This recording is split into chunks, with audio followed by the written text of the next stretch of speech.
రాజా faith ministries సమర్పించు యేసు కృపాస్వరం TV కార్యక్రమానికి ప్రేమపూర్వక ఆహ్వానం తెలియజేస్తున్నాం. మన తండ్రి అయిన దేవుని నుండి, యేసుక్రీస్తు ప్రభు నుండి, పరిశుద్ధాత్మ దేవుని నుండి మీకు కృపా సమాధానము కలుగునుగాక.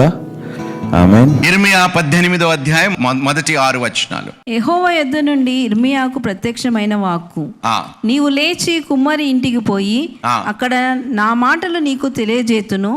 నేను కుమ్మరి ఇంటికి వెళ్ళగా వాడు తన సారె మీద పని చేయుచుండెను.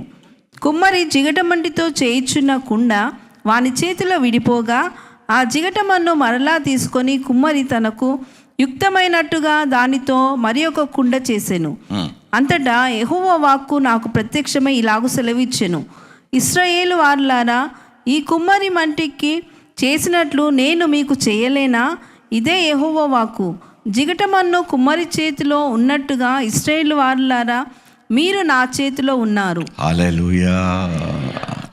దేవుడు అంటున్నాడు, ఆ సార మీద కుమ్మరి పని చేస్తున్నప్పుడు తన చేతిలో ఉన్న మట్టి కుండగా చేస్తున్నప్పుడు అది ఏమైపోయిందంట?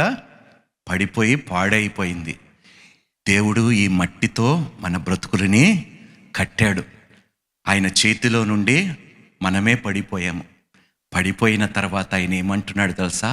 ఆ జిగటి మట్టిని కుమ్మరి ఏ విధంగా తీసుకొని ముందున్న దానికన్నా యుక్తమైన పాత్రగా చేసినట్టుగా మీ బ్రతుకులని తిరిగి నేను చేస్తానంటున్నాడు. ఎంత అద్భుతమైన దేవుడండి! ఈ మట్టి ముద్ద దేనికి పనికి రాదని చెప్పి పక్కన పడేసి మరొక మట్టి ముద్దని తీసుకోకుండా ఆ పడిపోయిన మట్టి ముద్దని మళ్ళా తన చేతిలో ఎత్తుకొని, అయ్యా వెళ్దామయ్యా ఈ దేవుని దగ్గరికి, సంగమా వెళ్దాము ఈ దేవుని దగ్గరికి, పాడైపోయిన ఈ మట్టి కొండని, ఈ మట్టి పాత్రను యుక్తమైన పాత్రగా, మహిమ కలిగిన పాత్రగా కట్టడానికి దేవుడు ఇష్టపడుతున్నాడు. ఎందరైతే ఈరోజు ప్రార్థించి తగ్గింపు తత్వముతో, పశ్చాత్తాపముతో ఈ మట్టి పాత్రను మరలా కుమ్మరి చేతిలో పెడతారో దేవుడు మహిమ పాత్రగా నూతన సంవత్సరంలో మార్చబోతున్నాడు. హల్లెలూయా. ఎంతమందికి కావాలండి మన పాత్రని యుక్తమైన పాత్రగా మార్చాలని? Praise the lord. చేతులెత్తిన వారందరి జీవితంలో దేవుడు కార్యము జరిగించునుగాక. హల్లెలూయా. లూకాసు వార్తలోని 22వ అధ్యాయము 61వ వచనం 62వ వచనం చూద్దామండి. అప్పుడు ప్రభువు తిరిగి పేతురు వైపు చూచెను గనుక, పేతురు, నేడు కోడి కూయక మునుపు నీవు ముమ్మారు నన్ను ఎరగనందువని ప్రభువు తనతో చెప్పిన మాట జ్ఞాపకం తెచ్చుకొని వెలుపలికి పోయి సంతాపపడి ఏడ్చాను. లోపలికి వెళ్ళి సంతాపపడి ఏడ్చాడు. ఇప్పుడు ఆ ఏడ్చిన పేతురు జీవితాన్ని దేవుడు తిరిగి ఎలా కట్టాడో ఒకసారి చూద్దాం. యోహాను సువార్త 21వ అధ్యాయము 15వ వచనము నుండి 19వ వచనం వరకు. వారు భోజనం చేసిన తర్వాత యేసు సీమోను పేతురును చూచి, యోహాను కుమారుడవైన సీమోను, వీరికంటే నీవు నన్ను ఎక్కువగా ప్రేమించుచున్నావా అని అడగగా, అతడు, అవును ప్రభువా, నేను నిన్ను ప్రేమించుచున్నానని నీవే ఎరుగుదువని ఆయనతో చెప్పెను. యేసు, నా గొర్రె పిల్లలను మేపమని అతనితో చెప్పెను. మరలా ఆయన, యోహాను కుమారుడవైన సీమోను, నన్ను ప్రేమించుచున్నావా అని రెండవసారి అతన్ని అడగగా, అతడు, అవును ప్రభువా, నేను నిన్ను ప్రేమించుచున్నానని నీవే ఎరుగుదువని ఆయనతో చెప్పాను. ఆయన, నా గొర్రెలను కాయమని చెప్పాను. మూడవసారి ఆయన, యోహాను కుమారుడవైన సీమోను, నన్ను ప్రేమించుచున్నావా అని అతన్ని అడిగాను. నన్ను ప్రేమించున్నావా అని మూడవసారి తన్ను అడిగినందుకు పేతురు వ్యసనపడి, ప్రభువా, నీవు సమస్తం ఎరిగిన వాడవు, నిన్ను ప్రేమించుచున్నానని నీవే ఎరుగుదువని ఆయనతో చెప్పాను. యేసు, నా గొర్రెలను మేపుము, నీవు యవ్వనుడవై ఉండినప్పుడు నీ అంతటా నీవే నడుము కట్టుకొని నీకిష్టమైన చోటికి వెళ్ళుచుంటివి. నీవు ముసలివాడవైనప్పుడు నీ చేతులు నీవు చాచుదువు, వేరొకడు నీ నడుము కట్టి నీకిష్టము కాని చోటికి నిన్ను మోసుకొని పోవునని నీతో నిశ్చయముగా చెప్పుచున్నానని అతనితో చెప్పాను. అతడు ఎట్టి మరణం వలన దేవుని మహిమపరచునో దాన్ని సూచించి ఆయన ఈ మాట చెప్పాను.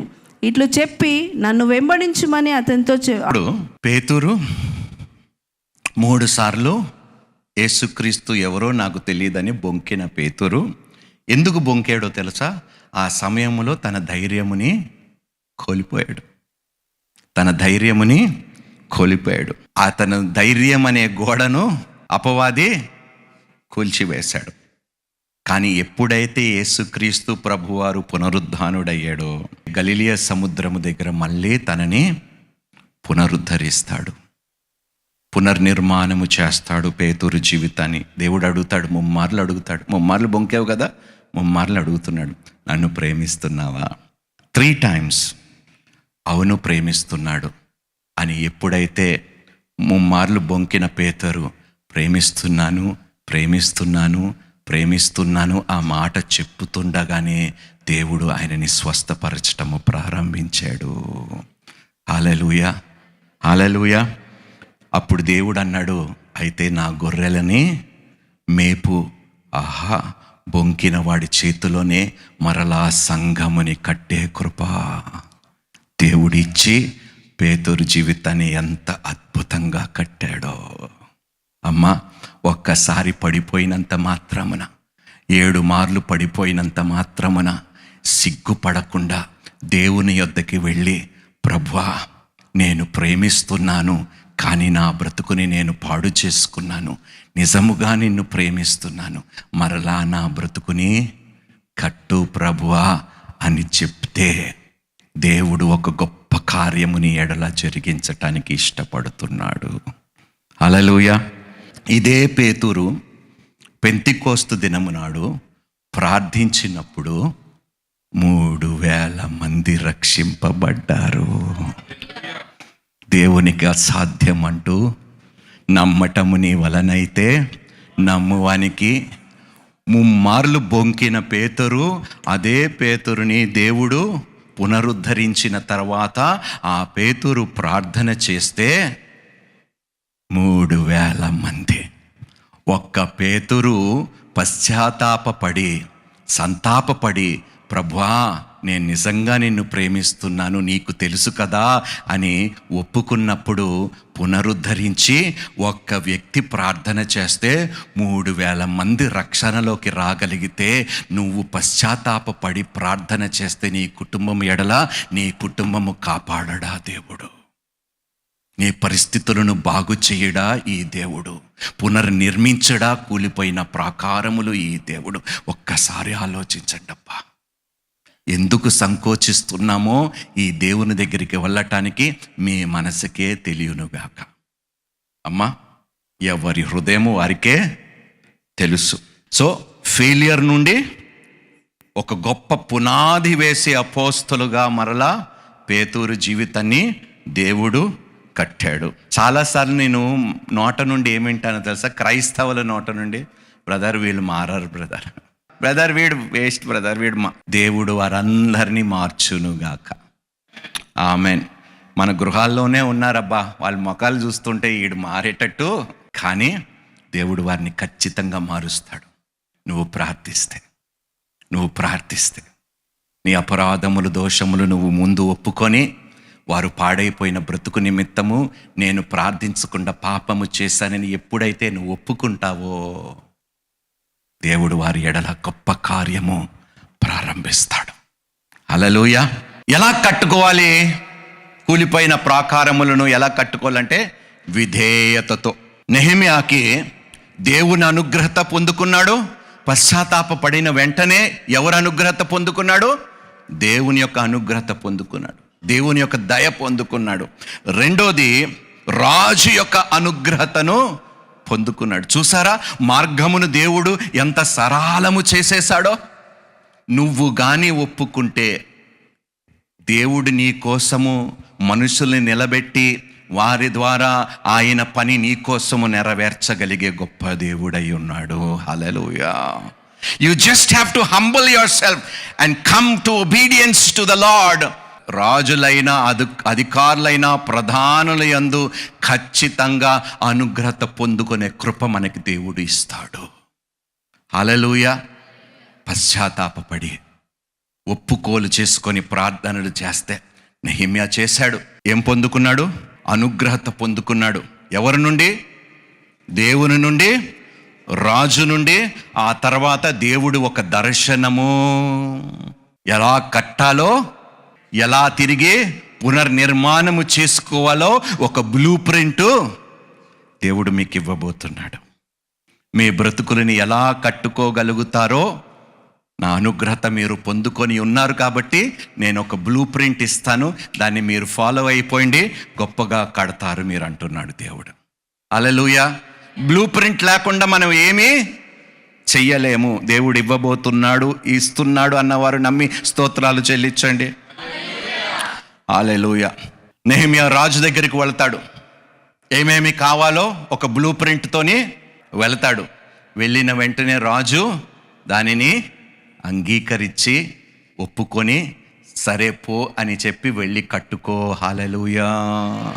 అమ్మా, ఒకవేళ మీరు ఏ పరిస్థితిలోనైనా కేసుల్లో ఉన్నా కూడా, కోర్టుల్లో ఉన్నా కూడా, మీరు కానీ పశ్చాత్తాపపడి మీరు ఒప్పుకోలు చేసుకొని ప్రాధేయపడి ప్రార్థిస్తే అన్నిటినీ దేవుడు అనుకూల సమయంలో నీకు ప్రతికూలముగా ఉన్నవి కేసులన్నీ అనుకూలంగా మార్చే దేవుడై ఉన్నాడు. Hallelujah. Establish spiritual discipline, prayer, word, fellowship. మనం చేయవలసింది ఎలా కట్టుకోవాలి? స్పిరిచువల్ డిసిప్లిన్, క్రమము, క్రమశిక్షణ, ఆత్మీయ క్రమశిక్షణతో మనము పడిపోయిన ప్రాకారములను కట్టడానికి ఇష్టపడితే మన క్రమశిక్షణకు తగ్గట్టుగా ప్రతిఫలం ఇవ్వటానికి దేవుడు సిద్ధంగా ఉన్నాడు. ప్రాక్టికల్ స్టెప్స్ తీసుకోండి నాన్న టు రీబిల్డ్ ట్రస్ట్. ఫస్ట్ నమ్మకముని సంపాదించుకోవాలి. టు రీబిల్డ్ అమ్మా, ఒక్కసారి నమ్మకము పోతే ఆ వ్యక్తిని మరలా, ఆ వ్యక్తి ఎవరు? మనమే. అయినా దేవుడు అంటున్నాడు, నా యొద్దకి వచ్చిన వారిని. హల్లెలూయా.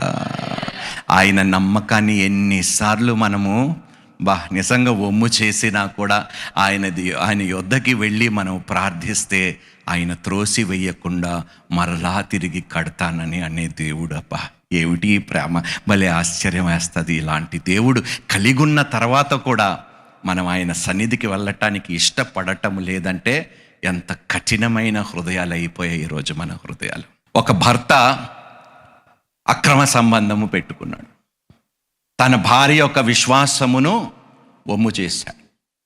వమ్ము చేసిన తర్వాత ఆయనకి బుద్ధొచ్చి మరలా దేవుని దగ్గరికి వెళ్ళి, నన్ను క్షమించంటే నీ భార్య దగ్గరికి వెళ్ళి క్షమాపణ కోరుకు అంటే వెళ్ళాడు. వెళ్ళిన తర్వాత భార్య క్షమించింది, కానీ అతని మీద నమ్మకము కలగటానికి కొంతకాలము, నమ్మకము అంత ఈజీగా తిరిగి రాదు నాన్న. మనల్ని నమ్మిన వారిని మనం ఎన్నడూ మోసపరుచుకోకూడదు. మోసపరుచుకుంటే మరలా ఆ వ్యక్తి దగ్గరికి వెళితే ఆ నమ్మకము తిరిగి కట్టుకోవటానికి చాలా సమయము వృధా అయిపోతుంది. దేవుని ఎదుట కూడా మనం ఇదే జ్ఞాపకము పెట్టుకోవాలి. మరలా దేవుడు మనల్ని నమ్మాలంటే మన క్రమమును బట్టి, మన క్రమశిక్షను బట్టి, మన విధేయతను బట్టి, మన పశ్చాత్తాపమును బట్టి దేవుడు మరలా మనల్ని. Praise the Lord. Hallelujah. Haggai 2వ అధ్యాయము 4వ వచనం నుండి 9వ వచనం వరకు. అయినను యెహోవా ఆజ్ఞ ఇచ్చినదేమనగా, జెరుబ్బాబెలు ధైర్యము తెచ్చుకొమ్ము, ప్రధాన యాజకుడగు యెహోజాదాకు కుమారుడవైన యెహోషువ ధైర్యము తెచ్చుకొమ్ము, దేశంలోనున్న సమస్త జనులారా ధైర్యము తెచ్చుకొని పని జరిగించుడి, నేను మీకు తోడుగా ఉన్నాను. ఏమిటంటున్నాడు దేవుడు? ధైర్యము తెచ్చుకొని పని జరిగించుడి, మీరు చేయవలసిన పని జరిగించండి, నేను మీకు తోడుగా ఉన్నాను. ఇదే సైన్యములకు అధిపతియగు యెహోవా వాక్కు. మీరు ఐగుప్తు దేశంలో నుండి వచ్చినప్పుడు నేను మీతో చేసిన నిబంధన జ్ఞాపకము చేసుకొనుడి. నా ఆత్మ మీ మధ్యన ఉన్నది గనుక భయపడుకుడి. మరియు సైన్యములకు అధిపతియగు యెహోవా సెలవిచ్చినదేమనగా, ఇక కొంతకాలము ఇంకొక మారు ఆకాశమును, భూమిని, సముద్రమును, నేలను నేను కంపింపచేతును. నేను అరణ్యము అన్యజనులందరినీ కదిలింపగా అన్యజనులందరి యొక్క ఇష్ట వస్తువులు తేబడును. నేను ఈ మందిరమును మహిమతో నింపుదును. ఇదే సైన్యంలోకి అధిపతియగు యెహోవా వాక్కు. వెండి నాది, బంగారము నాది, ఇదే సైన్యములకు అధిపతియగు యెహోవా వాక్కు. ఈ కడవరి మందిరం యొక్క మహిమ మునుపటి మందిరం యొక్క మహిమను మించునని సైన్యములకు అధిపతియగు యెహోవా సెలవిచ్చుచున్నాడు. 7వ వచనం. నేను అన్యజనులందరినీ కదిలింపగా నేను అన్యజనులందరినీ కదిలింపగా అన్యజనులందరి యొక్క అందరి యొక్క ఇష్ట వస్తువులు తేబడును. ఇప్పుడు చెప్పండి అబ్బా, దేవుడు తలుచుకుంటే, నీ జీవితాన్ని దేవుడు కట్టాలని తలుచుకుంటే ఎక్కడ నిండైనా నీ కోసం సమకూర్చి తెస్తానని వాగ్దానం ఇస్తున్నాడు దేవుడు. దేవునికి మహిమ కలుగునుగాక. గట్టిగా చప్పట్లు కొడుతూ దేవుని మహిమపరుస్తాం సంఘం. నెహెమ్యా 3వ అధ్యాయం అంతా చదవండి. అందులో నాకు చాలా ఇష్టమైన 2 పదాలు ఏమిటో తెలుసా? Next to him, next to them. Next to him, next వారు ప్రక్కన, వారితోటి, వారు ప్రక్కన, వారితో, అందరూ కలిసి ప్రాకారములను ఈరోజు నీ ప్రక్కన నీతో కలిసి మీ కుటుంబాలను కట్టును గాక. హల్లెలూయా. అందుకని ఎప్పుడు నేనేమంటాను, నీ పక్కన వాడు పేరు, నువ్వు ఒక్కదానివే ఇంతవరకు ప్రార్థిస్తున్నావా? ఇదిగో నీ పక్షమున నేను కూడా ఈరోజు ప్రార్థిస్తున్నాను. రండి కలిసి కడదాం. నువ్వు ఏదైతే కట్టాలనుకుంటున్నావో అట్టి మనసు దేవుడు మన సంఘములో ఉన్న వారి అందరికీ దయచేయును గాక. ఊరికనే అనన్నానా, పక్కన వారి పేరు తెలుసుకొని, ఎందుకంటే పాపం అలిసిపోయారు నాన్న, కట్టలేక అలిసిపోయారు. నీ పక్కనున్నవారు అలిసిపోయారు. ఏం చెయ్యాలో తెలియక దిక్కులేని స్థితిలో ఉంటే పేరు తెలుసుకోమని నీకోసము ప్రార్థన చేస్తాను. బహుశా నువ్వు ఒక్కదానివే నీ కుటుంబంలో నువ్వు కట్టడానికి ప్రయాసపడుతున్నావేమో. ఇదిగో నీ సహోదరిగా, క్రైస్తవురాలుగా, నీ క్రీస్తు కుటుంబముగా నీ పక్కన నేను నిలబడి నీ ఇంటిని, నీ ప్రాకారములు కడతాను ప్రార్థనలతో. హల్లెలూయా. ఇట్టి మనసు ప్రతి ఒక్కరికి దేవుడు అనుగ్రహించును గాక. నెహెమ్యా 3వ అధ్యాయంలోని యాజకులు, బంగారపు పనివారు, అత్తరులు చేసేవారు, యాజకులు, ఇంకొక విషయం తెలుసా, కుమార్తెలను కూడా దేవుడు వాడుకున్నాడు ప్రాకారములు కట్టడానికి. అంటే ఏమిటి? ఆడపిల్లలే కదా అని పక్కన పెట్టకుండా ప్రతి బిడ్డ, ఆడబిడ్డని కూడా దేవుడు కలుపుకొని ప్రాకారములు కట్టించాడంట. హల్లెలూయా. అమ్మా, దేవుడు అందరినీ చూస్తున్నాడు. చూచుచున్నాడు నీ వైపు నా ప్రియ జనక, చూచుచున్నాడు నీ వైపు. ఇది నిజం నాన్న, ఇది నిజం. హల్లెలూయా, హల్లెలూయా. అపోస్తుల కార్యంలోనే మనం గమనిస్తే పౌలును బర్నబస్ మధ్యలో ఒక చిన్న మిస్అండర్స్టాండింగ్ వస్తుంది.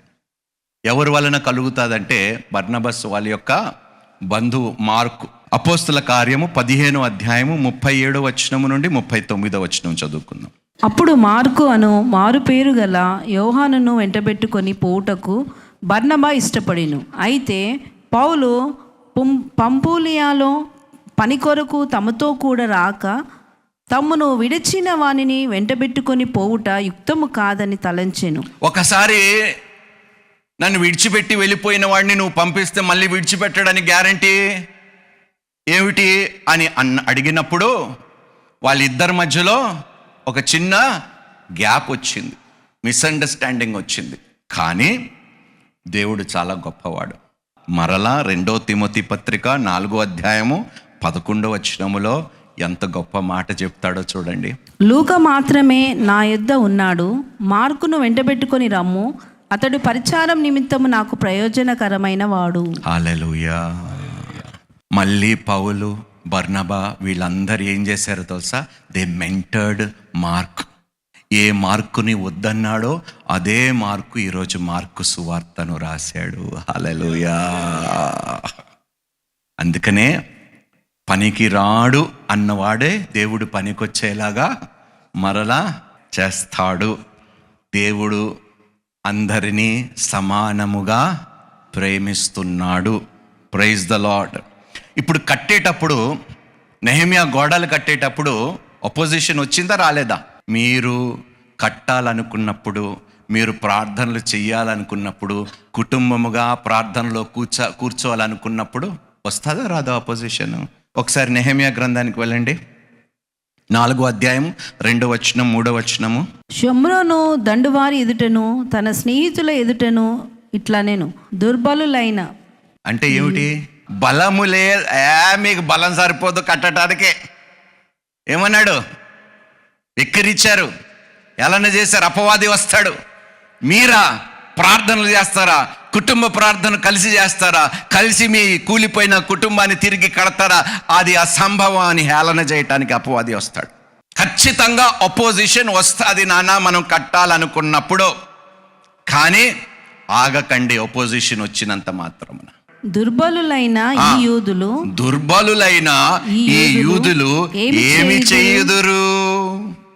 యూస్లెస్ పీపుల్, మీ వల్ల ఏమి? పెద్దగా వచ్చేసారు, కూర్చుంటారంట ప్రార్థనలకి, ప్రారంభించారంట ప్రార్థనలు, భక్తి పరులు అయిపోయారంట సడన్గా. ఇలా వెక్కిరిస్తూనే ఉంటాడు. ఆ మాటలు మీ చెవిలో పడకుండా దేవుడు మీ యొక్క ఆలోచనను స్థిరపరుచునుగాక. హల్లెలూయా. తమంతట తామే ఈ పని ముగింతురా. ఏమిటంట? నేను వారం రోజులు ఉపవాస ప్రార్థన చేస్తానని కంకణం పెట్టుకున్నారనుకోండి, వెంటనే ఏమొస్తుంది? మొత్తం ఫుడ్ గురించే వార్తలు కనిపిస్తాయి. ఇది అనుకోకుండా జరగటము లేదు, కావాల్సుకొని మీరు టీవీ ఆన్ చేసినా ఫుడ్ అడ్వర్టైజ్మెంట్లే. ఒక్క ఆలోచన మీ జీవితాన్ని, ఆడు దుర్మార్గుడు నానా, చాలా కుయుక్తి కలిగిన వాడు. ఎక్కడ బలహీనంగా ఉన్నామో అక్కడే దెబ్బతీయటానికి వాడు ప్రయత్నిస్తాడు. కానీ మరలా దేవుని దగ్గరికి వెళ్ళి, ప్రభువా నా శక్తి వలన కాదు, నా బలము వలన కాదు, ఇది నీ ఆత్మ వలనే అని చెప్పి, నాకు నీ ఆత్మశక్తిని అనుగ్రహించి నేను నిర్ణయించిన కార్యముని మీరు సఫలపరచునుగాక. అడగండి, దేవుడు చేస్తాడు. హల్లెలూయా. ఒపోజిషన్ వస్తా, చదవండి సిస్టర్. బలులు అర్పించి బలపరుచుకొందురా, ఒక దినమందే ముగింతురా. కాల్చబడిన చెత్తను, కుప్పలుగా పడిన రాళ్లను మరలా బలమైనవిగా చేయుదురా. మరియు అమ్మోనీయుడైన టోబియా అతని యుద్ధను ఉండి, వారు కట్టిన దానిపైకి ఒక నక్క ఎగిరినట్టయిన వారి రాతి కూడా పడిపోవునెను. చూడండి ఎంత ఎగతాళి చేస్తున్నారు కట్టే వాళ్ళని కట్టనివ్వకుండా. చదవండి. మా దేవ ఆలకించుము, మేము తిరస్కారము నొందిన వారము, వారి నింద వారి తలల మీదకి వచ్చినట్లు చేసి. ఏమంటున్నాడు? వాళ్ళు చెప్పినదంతా వారి నెత్తి మీద పడునుగాక. ప్రభువా వాళ్ళు ఇలాగ అంటున్నారు, ప్రభువా ఏమి చెయ్యాలి అనకుండా వారు చెప్పినది తిరిగి వారి నెత్తి మీదే పడునుగాక. అయిపోయి మిగతాది దేవుడు చూసుకుంటాడు. పిడుగు పడుతుంది వాళ్ళ నెత్తి మీద. హల్లెలూయా. ఇప్పుడు 7వ వచనానికి రండి. ఫస్ట్ చెయ్యలేరు అన్నారు, వాళ్ళు చేస్తుండగా బెదిరింపులు ప్రారంభమయ్యాయి. సన్బల్లటులు, టోబియాయును, అరబీయులను, అమ్మోనీయులను, అర్షోదీయులను యెరూషలేము యొక్క గోడలు కట్టబడిననియు బీటలన్నీ కప్పబడిననియు విన్నప్పుడు అపవాదికి కోపం వచ్చేసింది. వీరు గోడలు కట్టేస్తున్నారు, ప్రాకారములు కట్టబడుతున్నాయి, వీరి జీవితాలు బాగుపడబోతున్నాయి అని కోపం వచ్చేసింది అపవాదికి. చూడండి అప్పుడు ఏం ఆలోచించాడు అపవాది. చూడు, యెరూషలేము మీదికి యుద్ధంనకు వచ్చి పని ఆటంకపరచవలనని వారందరూ కట్టుకట్టి మమ్మును కలతపరచగా, మేము మా దేవునికి ప్రార్థన చేసి వారి భయము చేత రాత్రింబగళ్ళు కావలి ఉంచితిమి. అప్పుడు యూదావారు బరువులు మోయువారు బలము తగ్గిపోయెను, ఉన్న చెత్త విస్తారముగా గోడ కట్టలేమని చెప్పగా, భయపెట్టినప్పుడు వారి బలము తగ్గిపోయింది. మా విరోధులు వారు తెలుసుకొనకుండాను చూడకుండాను మనము వారి మధ్యన చొరబడి వారిని చంపి పని ఆటంకపరచుదామనిరి. మా శత్రుల యొద్ద నివాసులయ్యున్న యూదులు వచ్చి నలుదిక్కుల నుండి మీరు మా సహాయమునకు రావాలని మాటిమాటికి మాతో చెప్పగా, అందు నిమిత్తము గోడ వెనుకనున్న దిగువ స్థలములలోను పైనున్న స్థలములోను జనములను వారి వారి కుటుంబముల ప్రకారముగా వారి కత్తులతోనూ వారి ఈటలతోనూ. పొజిషన్ వచ్చింది, వాళ్ళు కడుతున్నారు, ఆపటం లేదని కోపం వచ్చిందా లేదా అపవాదికి? మీ మీద కూడా అపవాదికి కోపం వస్తాయి. భయపెట్టించటానికి కొన్ని పరిణామాలు వాడు కలిగిస్తాడు. భయపడకండి. నీ పక్కన 1000 మంది పడినను, నీ కుడి పక్కన 10,000 మంది పడినను, ఏ అపాయము నీ యొద్దకి రాదు అని జ్ఞాపకము చేసుకోమంటున్నాడు దేవుడు. హల్లెలూయా, హల్లెలూయా. 6వ అధ్యాయము 2వ వచనము నుండి 7వ వచనం వరకు. సన్బల్లటులను గోషేమును నాకు ఏదో హాని చేయుటకు ఆలోచించి ఓనో మైదానమందున్న గ్రామములో ఒక దాని దగ్గర మనము కలుసుకుందాము రండని నా యొద్దకు వర్తమానం పంపిరి. అందుకు నేను చేయు పని గొప్పది, దాన్ని విడిచి మీ యొద్దకు వచ్చుటకై నేను దాన్ని ప్రైజ్ ది లార్డ్. ఎవరైనా మిమ్మల్ని డిస్ట్రాక్ట్ చేయాలనుకున్నప్పుడు మీరు వారికి ఏం చేయాలి?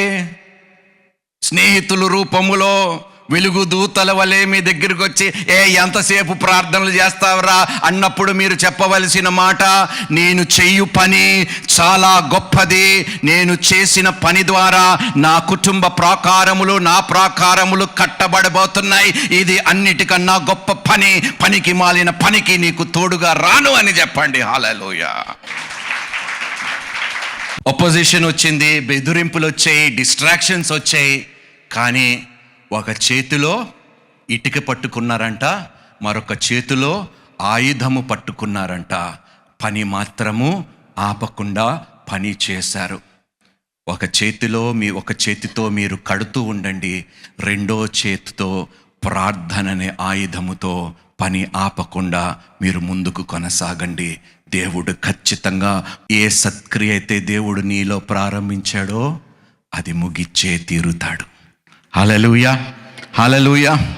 4:9 వచనానికి రండి. మేము మా దేవునికి ప్రార్థన చేసి వారి భయము చేత రాత్రింబగళ్ళు కావలి ఉంచితిమి. హల్లెలూయా. ఒకడు నిద్రపోతే ఒకడిని, దయచేసి ఇలా ఉండండి నాన్న ఇంట్లో. ఒకడు ప్రార్థన చేయటానికి అలసిపోతే ఇంకొకడు ఆయన స్థలములో ప్రార్థన ప్రారంభించండి. ప్రార్థనలు మాత్రము ఆగటానికి వీలు లేదు. అందుకనే బైబిల్ గ్రంథములో ఏమి సెలవివ్వబడ్డదంటే, దివారాత్రులు ప్రార్థించండి, ఎడతెగక ప్రార్థించండి, నిత్యము ప్రార్థించండి, పెందల కడనే లేచి ప్రార్థించండి, వేకువ జామునే ప్రార్థించండి. మీరు శోధనలో పడకుండా ఉండునట్లుగా మెలకువగా ఉండి ప్రార్థించండి. ప్రార్థన, ప్రార్థన.